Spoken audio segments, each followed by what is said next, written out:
Muy buenas noches, estamos en Créditos y Consumo. El programa de hoy es muy interesante, estará con nosotros el ministro de Hacienda, el doctor Oscar Llamosas. Analizaremos con el ministro la actual coyuntura económica en nuestro país, las medidas adoptadas por el gobierno y lo que se viene a futuro en este momento de complicación económica para nuestro país. Luego de la presentación estamos con el ministro de Hacienda. Créditos y Consumo. Auspician VIXA. Crediágil. Credisolución a tu alcance. Carsa. Ibiza. Serfín, creciendo juntos. Universo de Créditos y Consumo. SDM Créditos. Electrobam. Apoya Dr. Valé.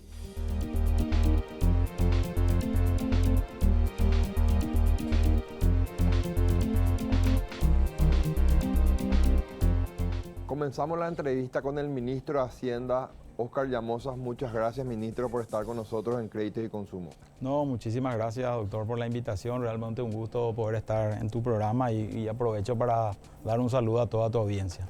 Ministro, queremos tocar varios temas contigo, aprovechar la oportunidad. No siempre uno puede entrevistar al ministro de Hacienda y más aún en este momento de mucha complejidad que tenemos en el país a consecuencia de la pandemia. Ministro, además de las medidas ya adoptadas en su momento en el 2020 por el equipo económico, entiéndase medidas en materia de política fiscal, monetaria, financiera, en este 2021 existieron unas nuevas medidas que adoptó el equipo económico.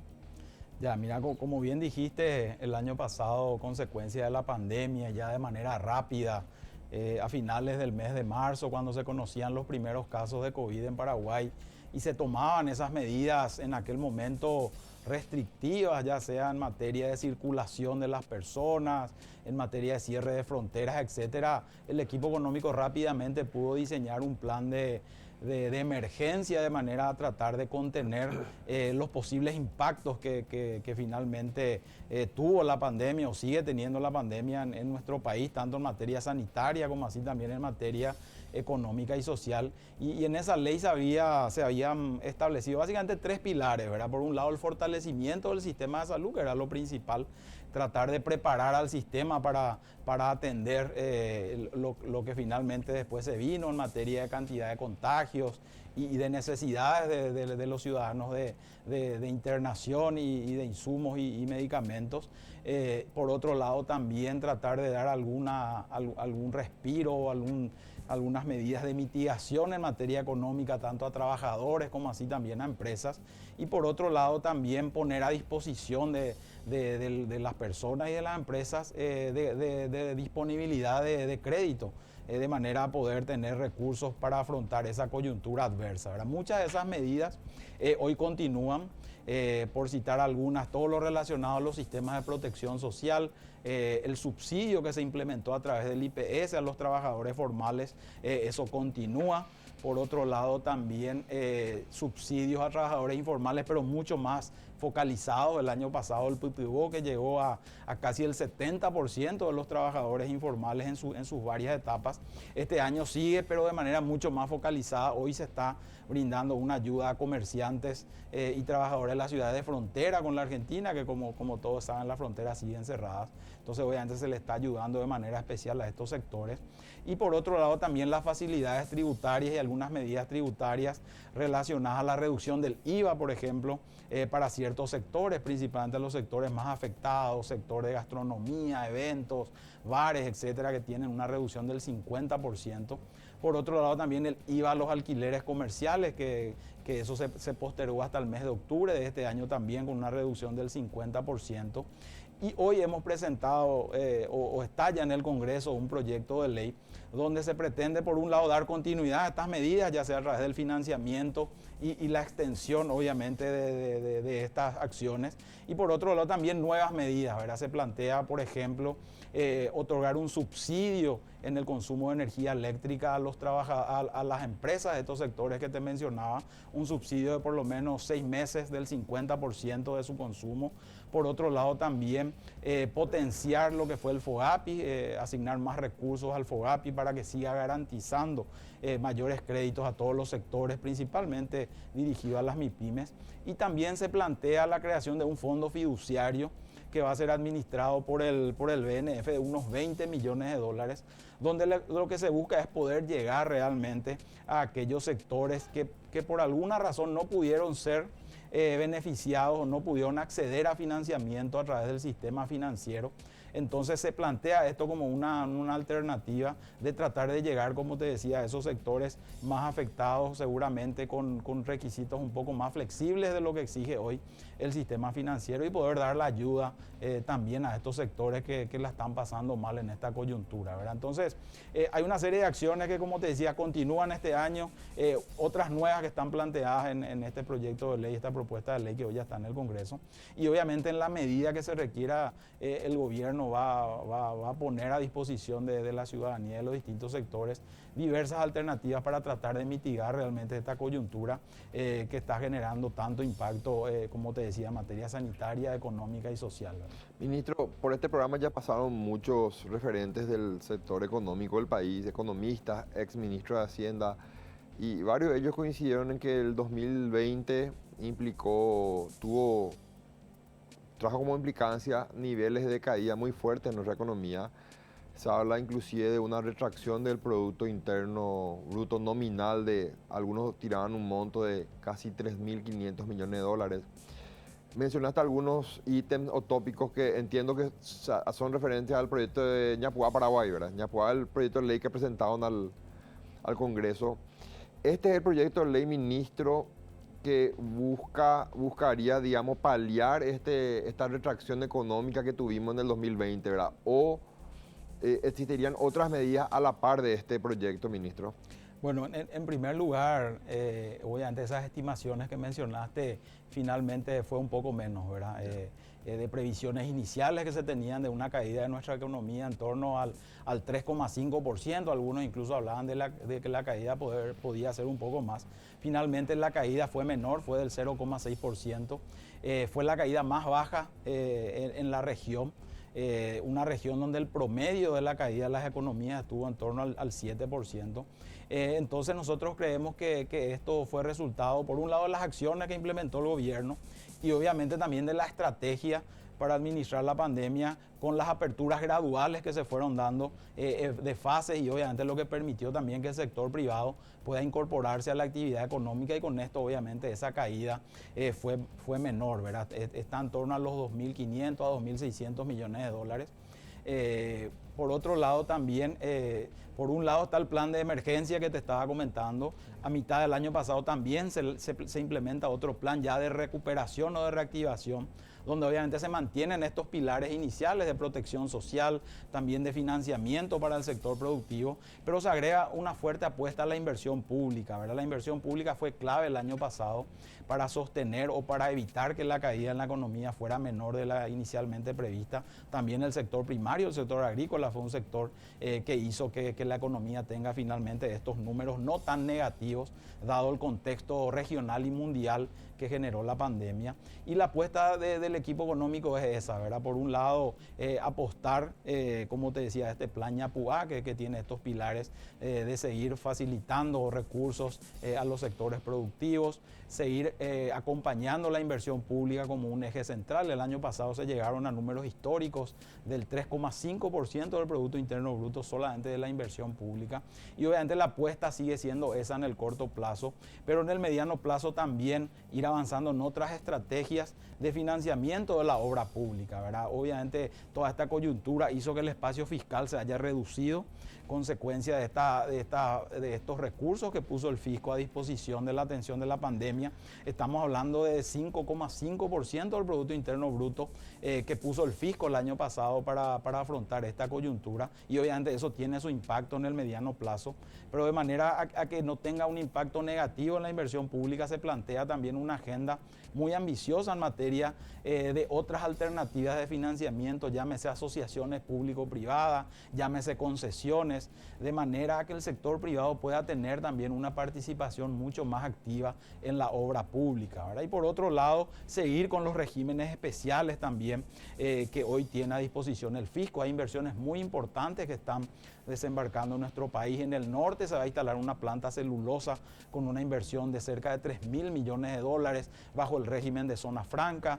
También hay otras inversiones en el sector ganadero y en distintos sectores que se están acogiendo a estos regímenes especiales y que obviamente van a generar o van a ayudar también a que esta recuperación económica pueda ser mucho más dinámica, ¿verdad? Entonces, desde el Estado lo que hacemos es tratar de generar, obviamente, las condiciones necesarias para asegurar que estas inversiones, las inversiones privadas, obviamente, también puedan instalarse en el país y obviamente puedan generar todo este desarrollo y crecimiento económico que tanto necesitamos.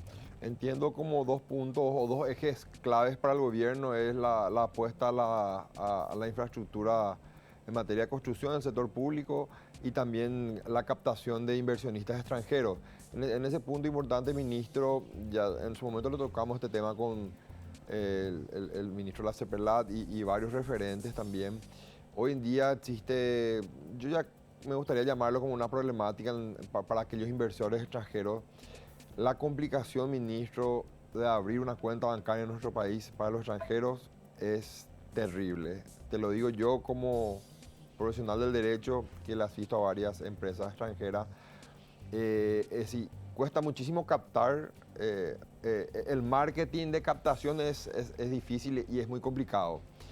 Pero luego que el inversionista pretende abrir una cuenta bancaria, pretende hacer una transferencia, hoy en día tenemos muchas complicaciones. Yo creo que ese tema ya habrá llegado al equipo económico, probablemente este tipo de quejas.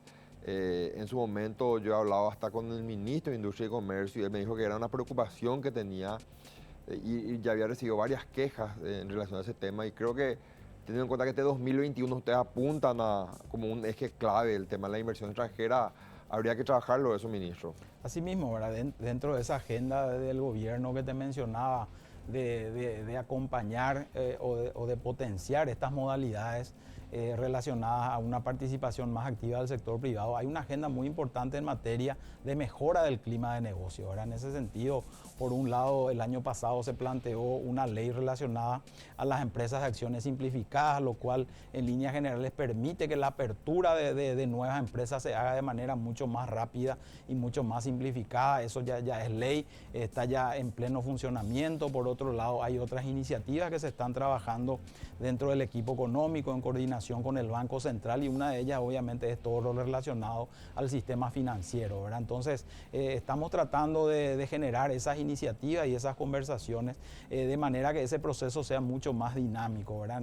Siempre en las conversaciones que tenemos también desde el Ministerio de Hacienda, cada año cuando salimos al mercado internacional a colocar los bonos del Tesoro, también aprovechamos y conversamos con los distintos inversores y los distintos bancos que trabajan con el Tesoro, de manera que nos ayuden en ese sentido y hay muy buena receptividad de parte de ellos. Recordará que el año pasado se generó todo un inconveniente para poder desaguar del sistema los dólares, ¿verdad? Entonces ahí creo que hubo un trabajo muy importante y coordinado entre el Ministerio de Hacienda, el Banco Central y con estos bancos, de manera que finalmente se pueda encontrar una salida a ese tipo de situaciones y obviamente en los casos que planteas también, ¿verdad? Un tema no menor es la revisión que va a recibir nuestro país de parte de Gafilat, así que también estamos haciendo la tarea en ese sentido, de manera que ese examen lo podamos pasar de la mejor manera y obviamente eso va a confirmar la situación de nuestro país, de manera que sea mucho más sencillo y mucho más fácil las operaciones de los inversores en nuestro país. El examen de Gafilat es clave para nuestro país, sin lugar a dudas. Totalmente. Varias veces lo tocamos en este programa. Ministro, quiero un corte y volvemos en breve. Sí, cómo no.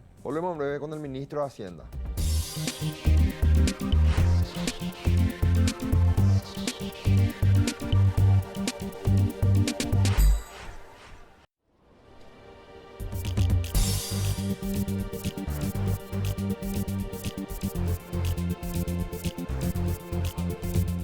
Estamos de vuelta con el doctor Oscar Llamosas, ministro de Hacienda. Ministro, escuchamos aquí en este programa varias veces ya tocó, invitó a muchos referentes del sector MIPYMES. Estuvieron presidentes de las asociaciones de MIPYMES más importantes y hablando con ellos, ellos realizaron una crítica, a mi criterio, una crítica constructiva. Decían que este proyecto de recuperación económica disminuyó sustancialmente el monto del importe para el FOGAPI, ¿verdad? Hablaban de que de 100 millones de dólares creo que bajó a 25 millones de dólares. Y habrán recibido ese tipo de queja, ministro, o digamos de reclamo de este sector muy afectado en esta pandemia.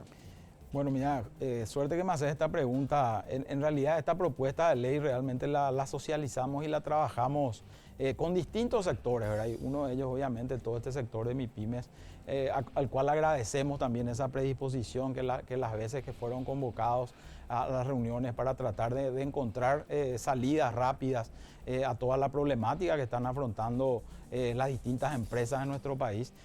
Tuvimos muy buena receptividad de parte de ellos, ¿verdad? Con relación al monto que finalmente hemos enviado en esta propuesta de ley para el FOGAPI, básicamente parte de un estudio que hace la Agencia Financiera de Desarrollo, que es finalmente la que administra este fondo, y obviamente esas proyecciones o esas estimaciones las hacen también en comunicación con los distintos actores del sistema, principalmente los bancos, que fueron las vías a través de los cuales el crédito fluyó a las distintas empresas, y obviamente en base a esas estimaciones se basa en ese monto, ¿verdad? Obviamente nosotros siempre estamos abiertos a poder ampliar eso. Un dato no menor es que la Agencia Financiera de Desarrollo finalmente pudo conseguir la aprobación de la reforma de su carta orgánica hace unos días, hace unas semanas, lo que finalmente también le da muchas más atribuciones a la Agencia Financiera de Desarrollo, incluso en materia de gestionar recursos adicionales a lo que el Tesoro pueda asignarle, digamos, ya sea al FOGAPI o a distintas herramientas o programas que administra la Agencia Financiera de Desarrollo, ¿verdad? Entonces, básicamente esa fue una de las razones de por qué se redujo el monto. Obviamente el espacio fiscal, como te decía en el bloque anterior, es un tema no menor, ¿verdad? El Estado no puede endeudarse de manera ilimitada o no puede asignar recursos de manera ilimitada. Tenemos que ser muy prudentes también, principalmente en este segundo año. Como te decía, el año pasado se puso a disposición un paquete fiscal muy importante, y obviamente en este mediano plazo tenemos que ir reduciendo ya esa participación del Estado en este tipo de iniciativas, ¿verdad? Y por otro lado también porque hemos habilitado esa posibilidad adicional de llegar de manera más directa a las pequeñas y medianas empresas, que también fue un reclamo de ellos, ¿verdad? Ellos decían que iban a los bancos y finalmente no aplicaban a los créditos, ya sea a través de cubiertos por la herramienta de FOGAPI o de otras herramientas. Entonces hemos destinado 20 millones de dólares para que sea administrado por el Banco Nacional de Fomento, y ese crédito también pueda llegar a estos sectores de manera mucho más rápida, independientemente a la gestión que puedan hacer también en las distintas entidades del sistema financiero, y solicitar un crédito de FOGAPI. Entonces finalmente lo que se pone a disposición de estos sectores son, por un lado, 25 millones de dólares que finalmente posibilitan que mínimamente se puedan otorgar 100 millones de dólares, ya que hay que entender que esta es una garantía, que finalmente el ratio es de 4-1 más o menos. Entonces finalmente el sistema financiero va a poder otorgar préstamos a estos sectores hasta 100 millones de dólares, y por otro lado estos 20 millones de dólares adicionales de manera a llegar de una forma mucho más rápida y principalmente enfocados en las pequeñas empresas. Importante, ministro, que aclares que en realidad que el proyecto contempla un fondeo a través del Banco Nacional de Fomento. ¿Por qué? Porque muchas veces se escuchó hablar de que algunos dicen FOGAPI no funcionó como se pretendió, tampoco Fisalco, pero ello no implica, ministro, que no exista una alta demanda de crédito. O sea, el emprendedor, la MIPYME necesita crédito, pero lo que se vio en esta pandemia, algo que se desnudó en esta pandemia, que la informalidad le hizo pagar caro a muchas empresas, muchos emprendedores, porque muchos no pudieron acceder a créditos por la informalidad, ¿verdad? En Paraguay siempre lo decimos, la formalidad cuesta cara, ministro, porque siempre, y no me canso de repetir, que un emprendedor quiera constituir una sociedad anónima tiene costos excesivos, que uno quiera cerrar una sociedad anónima es un trámite terriblemente burocrático. Entonces, varias quejas recibimos de muchos referentes MIPYMES que La demanda de crédito existe. La cuestión es que, como dijiste, no aplicaban, en algunas entidades financieras no aplicaban para beneficiarse con ese crédito, ¿verdad? Y es un tema que yo creo que a la larga debería trabajarse en el tema de, no sé si incentivar, pero tratar de capacitar para lograr que el emprendedor pueda formalizarse y puedan seguir accediendo a créditos en el futuro, ¿verdad? Totalmente, yo creo que una de las grandes enseñanzas que nos deja la pandemia es eso que estás mencionando, ¿verdad? Yo creo que el gran desafío es avanzar en la formalización de la economía en general y obviamente también ayudarle a estas pequeñas empresas a que ingresen al mundo formal de manera que puedan acceder al sistema financiero y otros beneficios también, ¿verdad? Uno de los temas centrales de nuestra agenda de reforma es justamente ese. Te mencionaba esta ley de empresas de acciones simplificadas, creo que va a ayudar a corregir esas cuestiones que mencionaste al inicio, pero por otro lado también tenemos que trabajar en general los incentivos para que las empresas y también los trabajadores, pues es una realidad que nuestro empleo también es altamente informal, entonces tenemos que generar esos incentivos por un lado para que puedan acceder al sistema tributario de manera a generar esa cédula tributaria y obviamente eso les abre también las puertas al acceso al crédito y por otro lado también lo relacionado a la protección social, la seguridad social, ¿verdad? Que tanto los trabajadores como así también las empresas puedan aportar al IPS y sus trabajadores puedan tener acceso a ese sistema ya sea de salud como así también de jubilación, ¿verdad? Pero obviamente, como bien dijiste, hoy es caro para estas empresas, entonces estamos trabajando en una propuesta juntamente con el IPS de manera a generar un régimen especial para estos sectores y obviamente eso va a implicar también un menor costo para las empresas y para las personas y por el lado tributario también, ¿verdad? En la última reforma del año 2019 se crean regímenes que justamente su nombre lo dicen todo, ¿verdad? Simple y re simple, no solo en materia de gestión sino también en materia de costos.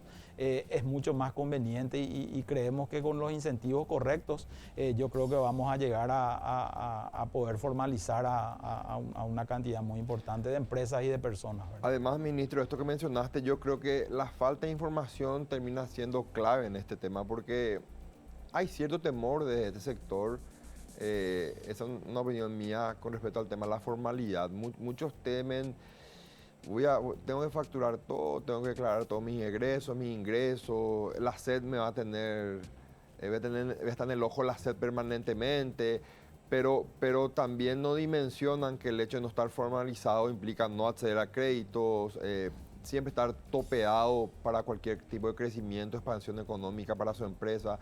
Entonces yo creo que muchas veces la ayuda que pueda venir del Estado debería ser gradual y debería de incentivarse, pero tratar de desmitificar un poco ese temor de ser controlado, ¿verdad? Que muchas veces uno tiene ese temor y yo lo escuché de varios referentes del sector MIPYMES aquí en el programa, ¿verdad? Así mismo, ¿verdad? El gran desafío de parte nuestra es generar esos incentivos, no solamente para el ingreso, sino también para la permanencia dentro de la formalidad, ¿verdad? Y claramente lo mencionaste, ¿verdad? Justamente esa falta de información acerca de la facturación que podía tener esa MIPYME o del volumen de ventas, etcétera, es lo que hizo que finalmente el banco decida no otorgarle un préstamo.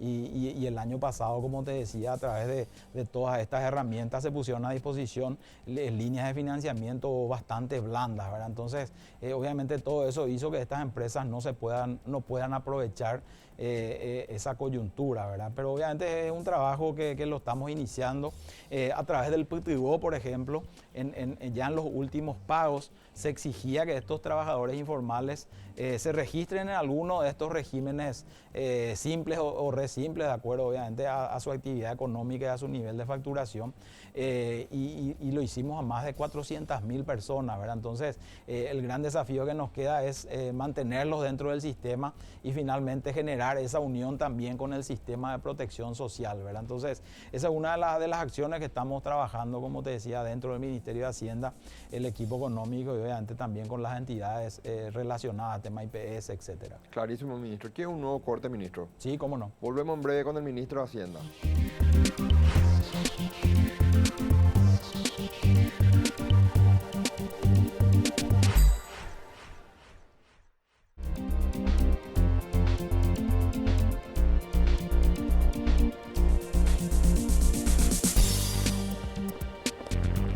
Seguimos la entrevista con el doctor Oscar Llamosas. Doctor, dijiste en el bloque anterior, mencionaste, haciendo referencia a FOGAPI, la incidencia de la informalidad al momento que un banco desembolsa o aprueba una línea de crédito. Recordemos que la AFD incentivó bastante también la herramienta de financiamiento Fisalco. La AFD en un trabajo conjunto con Crecer, que es la Cámara de Empresas Crediticias, que es el principal auspiciante, que es presentador de este programa.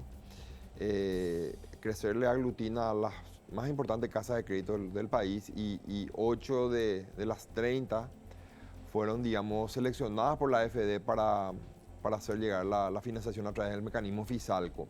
Existe un dato, ministro, de que casi un 60% de la población económicamente, laboralmente activa hoy en día es informal.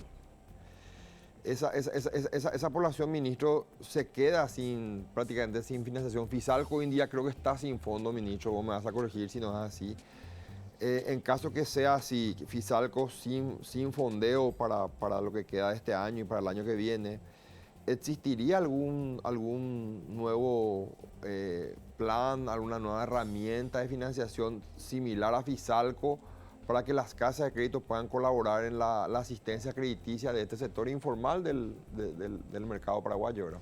Sí, como bien dijiste, realmente Fisalco cumplió también un rol muy importante el año pasado. Cuando inicialmente se potencia el FOGAPI, pues hay que decir, era un fondo que ya existía hace años, pero obviamente no tenía mucha dinámica.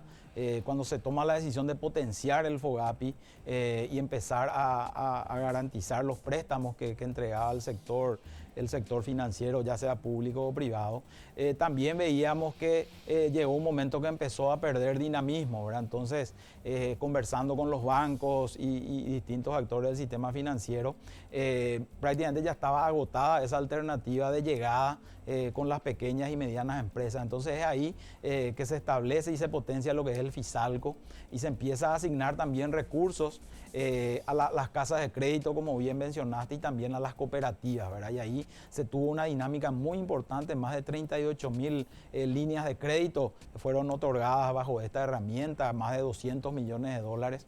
Así que fue una herramienta muy importante el año pasado que ayudó para que el financiamiento pueda llegar a mucha más gente, ¿verdad?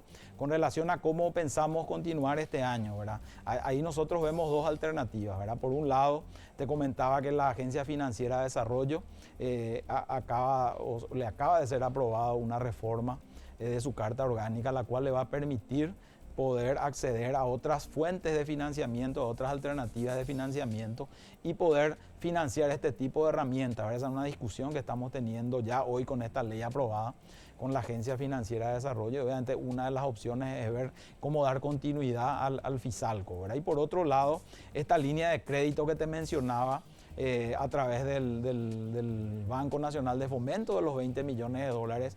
La idea es también tratar de asignar recursos no solamente a las empresas, sino también ver otras alternativas que nos permitan llegar de manera rápida y directa, obviamente, a los potenciales afectados y potenciales beneficiarios, y obviamente las casas de crédito podrían ser una alternativa, ¿verdad? La ley finalmente establece un marco general y obviamente en la reglamentación de esta ley podemos ir trabajando en cómo asignar estos 20 millones de dólares que van a estar administrados por el Banco Nacional de Fomento, ¿verdad? Ministro, obviamente que al equipo económico le llega la información de todos los sectores de la economía. Vos como líder de ese equipo económico estarás al tanto de todo. Hay una especie de, no quiero llamarlo preocupación, pero sí de atención. Te repetía, en este momento de complicación a consecuencia de la pandemia se volvieron importantes las cooperativas y las casas de crédito en hacer llegar una financiación a un sector desatendido por entidades financieras. Este año y el año que viene se suma un principio de regulación de casas de crédito por parte del Banco Central. Yo sé que esa no es un área que te compete, pero obviamente ya lo habrás escuchado. Entonces la preocupación es que hay un sector que está con hambre de crédito. Fisalco hoy quedó sin financiación.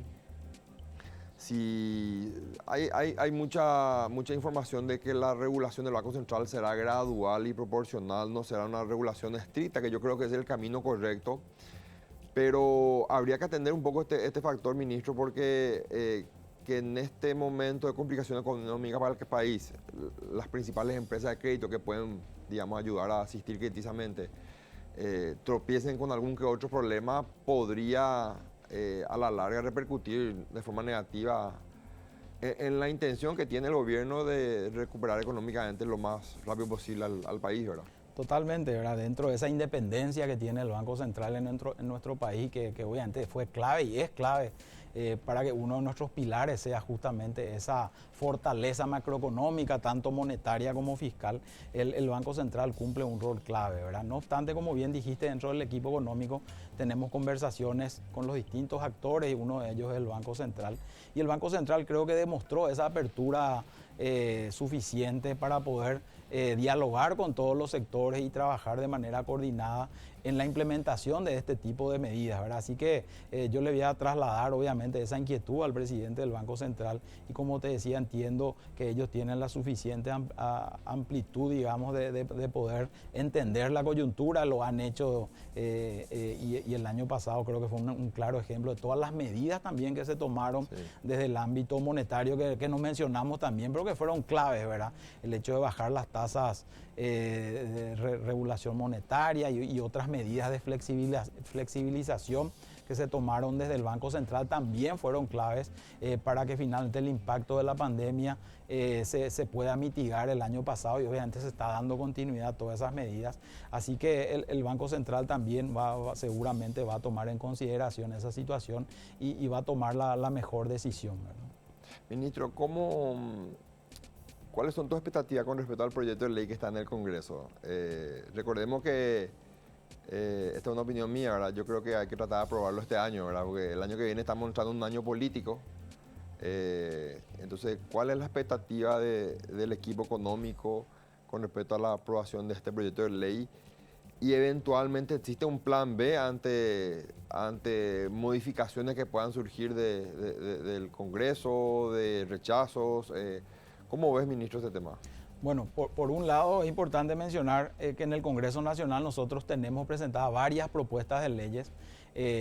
Si es la que te estás refiriendo, nosotros necesitamos la aprobación urgente, ¿verdad? Esa es una ley que, como te decía, permite dar continuidad en lo que resta del año a varias de las acciones que está llevando adelante el gobierno. También asigna recursos adicionales para permitir justamente que se sigan llevando adelante estas acciones, como el caso de fondos adicionales a IPS, fondos adicionales al FOGAPI, crear esta nueva herramienta del Fondo Fiduciario para acceso al financiamiento de las pequeñas empresas, asegurar el presupuesto del Ministerio de Salud, ¿verdad? Porque esa también es una realidad. Si bien hoy los ingresos tributarios están teniendo un comportamiento positivo, obviamente no estamos comparando contra el año anterior, que fue un año donde se recaudó cerca de 400 millones de dólares menos. Así que hoy, si bien la situación del fisco está con números positivos, obviamente no son suficientes ni siquiera para poder asegurar el financiamiento del presupuesto vigente. Así que desde el Ministerio de Hacienda y obviamente del Poder Ejecutivo se pretende también que esta ley permita asegurar los recursos o el financiamiento del presupuesto del Ministerio de Salud, que obviamente es clave en toda la atención de la pandemia, como así también de los programas sociales. Así que esa ley, nosotros ya tuvimos conversaciones iniciales con la Comisión de Hacienda de la Cámara de Senadores, también con la mesa directiva, así que obviamente nosotros en todas las ocasiones, y de hecho el Ejecutivo en la propia ley plantea que esta propuesta sea considerada o atendida de manera urgente, es decir, cada Cámara tiene 30 días para poder atenderlo, así que obviamente nosotros planteamos que eso se pueda aprobar lo antes posible, ¿verdad? ¿Cuál es el plan B, verdad? Y eso se discutirá seguramente con los parlamentarios de manera a atender las consultas que ellos puedan entender y tratar de dar respuesta, ¿verdad? Por otro lado, sí tenemos otras leyes que seguramente van a requerir de un poco más de tiempo de discusión en el ámbito parlamentario, y ahí te puedo mencionar una ley que presentamos el año pasado de fortalecimiento fiscal, ¿verdad? Esta ley de fortalecimiento fiscal no es otra cosa cosa que una modificación a la ley de responsabilidad fiscal, donde agregamos nuevas reglas. Por ejemplo, establecemos topes a la deuda pública, que fue un tema también que se debatió bastante el año pasado. Establecemos mayores restricciones al crecimiento del gasto corriente. Eso ya son modificaciones permanentes.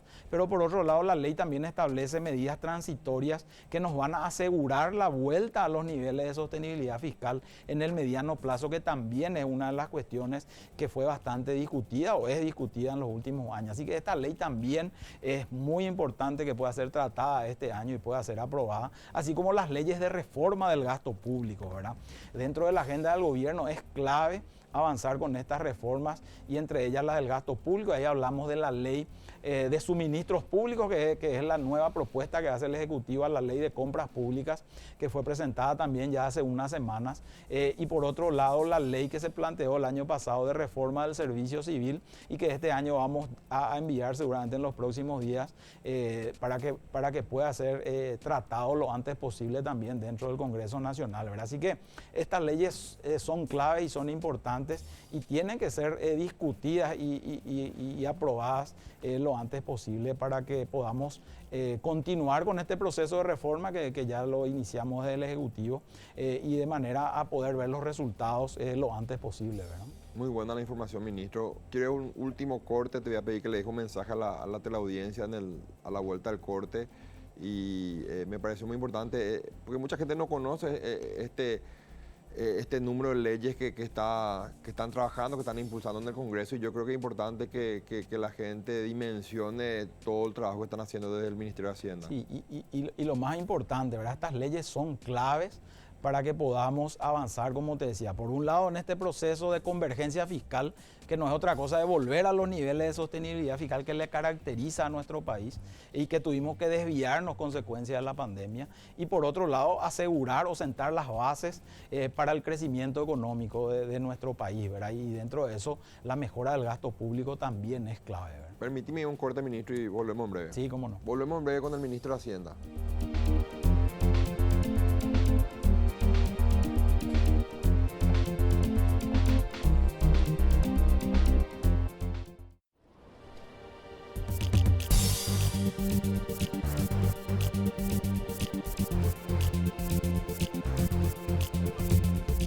Continuamos con el ministro de Hacienda. Ministro, la reforma del gasto público, un tema ya tocado desde hace varios gobiernos, es una lucha constante, una preocupación constante. Pues yo creo que esta pandemia nos obliga y nos lleva a ya de una vez por todas tomar ciertas definiciones muy importantes. Hablaste de un proyecto de ley en relación a la reforma del gasto público. Si nos puede mencionar algunas cuestiones al respecto. Yo siempre doy un ejemplo, ministro, en este programa ya es la tercera vez. Me tocó participar en una reunión bilateral de dos ministros, un ministro de nuestro país y un ministro del gobierno uruguayo. Y el ministro de Uruguay vino a la reunión con 2, 3 asesores y nuestro ministro tenía un equipo de casi 10, 12 asesores. Y yo decía, ¿cuántos salarios aquí tenemos digamos, invertidos mes tras mes? Y preguntaba yo al colega del otro país, me decía, no, allá tenemos nosotros un tope en cuestiones de asesores y eso se lo hizo en el gobierno, o sea, lo maneja el gobierno uruguayo hace mucho tiempo y con eso uno de los ítems tocados para reformar el funcionario público en Uruguay, ¿verdad? ¿Usted apunta, ministro, a la larga algo parecido? Totalmente, como te mencionaba, el año pasado hemos presentado ante una comisión de reforma del Congreso Nacional una propuesta de reforma justamente de la ley del servicio civil, ¿verdad? Y ahí es muy importante lo que dijiste, ¿verdad? Hace varios años y varios gobiernos que se viene tratando de tomar acciones que buscan finalmente optimizar el uso de los recursos públicos, pero acá es importante mencionar que este gobierno ha dado pasos importantes, ¿verdad? Porque finalmente es durante este gobierno que se presentan estas propuestas de leyes que finalmente pueden dar respuesta, digamos, a todas estas demandas que como mencionaste, la pandemia puso en evidencia la necesidad de mejorar nuestro sistema de compras, de mejorar todo lo relacionado a los pagos que se hacen a los funcionarios públicos. Y esta ley en particular del servicio civil trata de buscar respuestas para eso, ¿verdad? Por un lado, con esta ley lo que buscamos es aprovechar una ventana de oportunidad que va a tener nuestro país en los próximos años, donde más del 25% de los funcionarios públicos van a ir a jubilación, ¿verdad? Entonces, con esta ley lo que queremos es, por un lado, establecer reglas del juego claras para el acceso de los funcionarios al sector público, obviamente a través de concursos públicos, exigencias, meritocracia, etcétera, y también el desarrollo que pueda tener esa persona durante su carrera en la función pública, ¿verdad? Y por otro lado, lo que mencionaste, ¿verdad? También la ley establece algunas modalidades bastante innovadoras, ¿verdad? Se crea, por ejemplo, lo que es la gerencia pública, ¿verdad?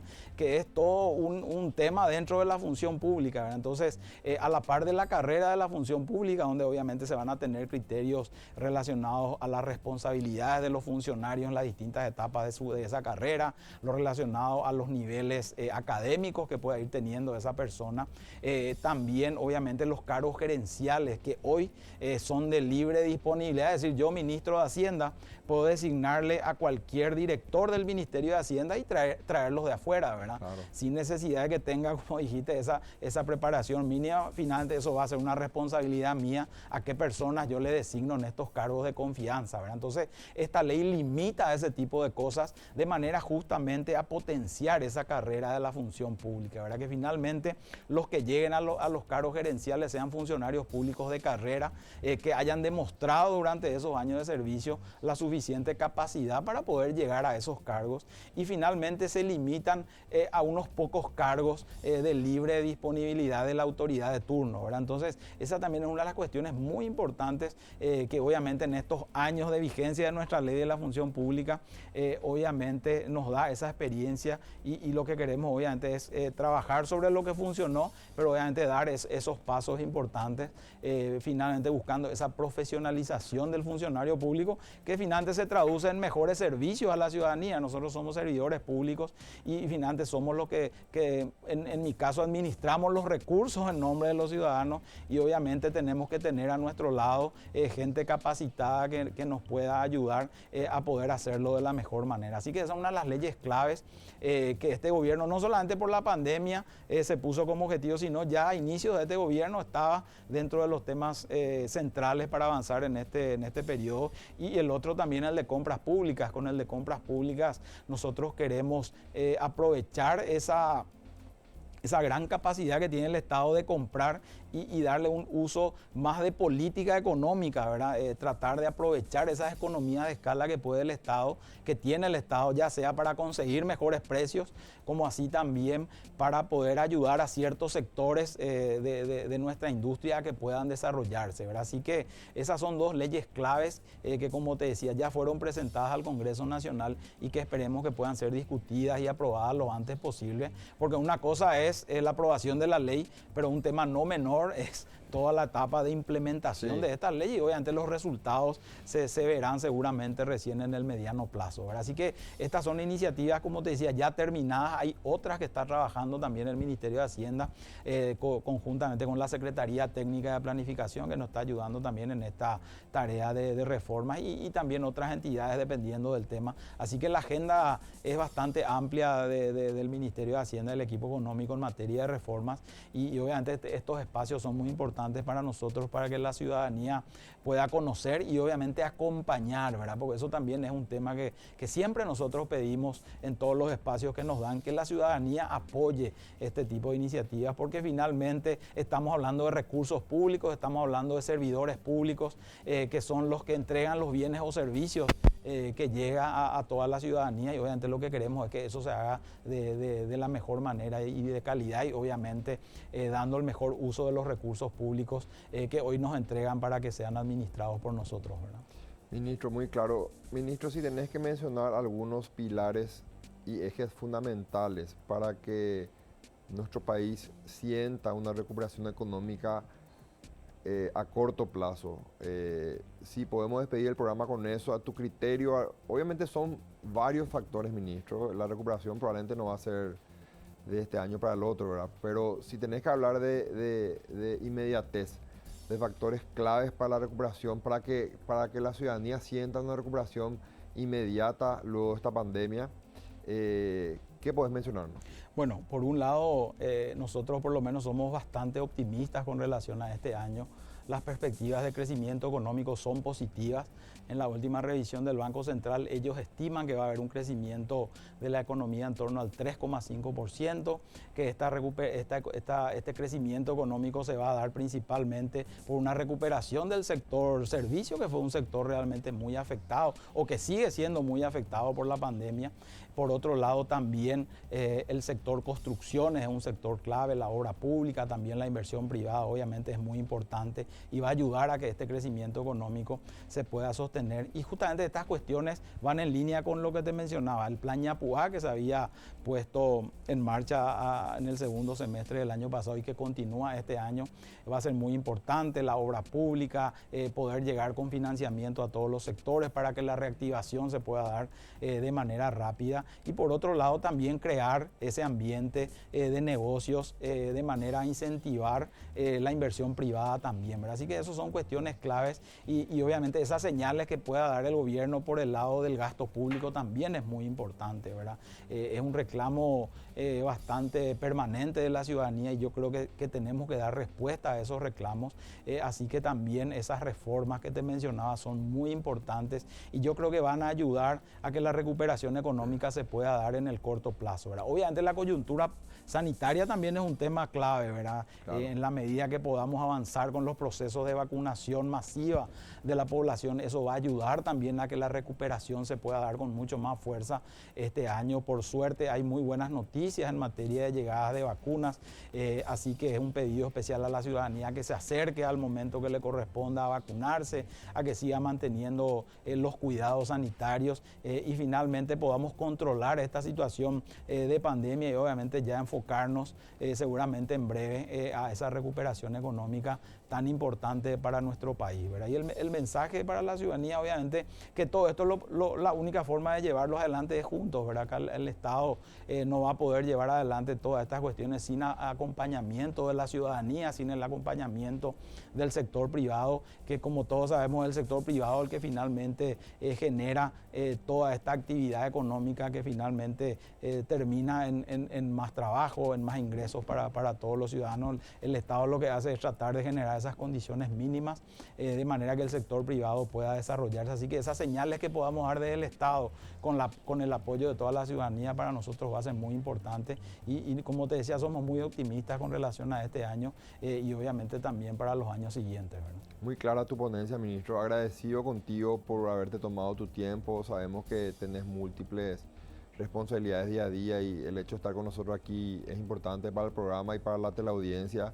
Y vamos a seguir invitándote para otros programas posteriores y desde ya y nuevamente muchas gracias por estar con nosotros. No, por favor, doctor, realmente muchísimas gracias por la invitación. Como te decía, de mi parte y todo el equipo del Ministerio de Hacienda siempre estamos a disposición de los distintos medios de comunicación justamente para poder entregar este mensaje de optimismo y obviamente también de pedido de acompañamiento a la ciudadanía para avanzar en estos temas realmente tan importantes, ¿verdad? Yo creo que tenemos que ser conscientes del momento en el cual estamos. La pandemia obviamente va a tener su impacto para adelante, así que tenemos que ser conscientes de eso y avanzar en todas estas acciones de reforma de manera a poder afrontar de la mejor manera lo que viene de aquí para futuro, ¿verdad? Muchas gracias, ministro. No, por favor, muchas gracias. Esta fue la entrevista con el ministro de Hacienda, el doctor Oscar Llamosas. Fue un programa más de crédito y consumo. Gracias por su deferencia de estar con nosotros. Crecer presentó Créditos y Consumo. Auspician VIXA. Crediágil.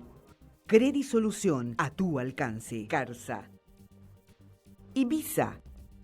Serfín, creciendo juntos. Universo de Créditos y Consumo. SDM Créditos. Electrobam.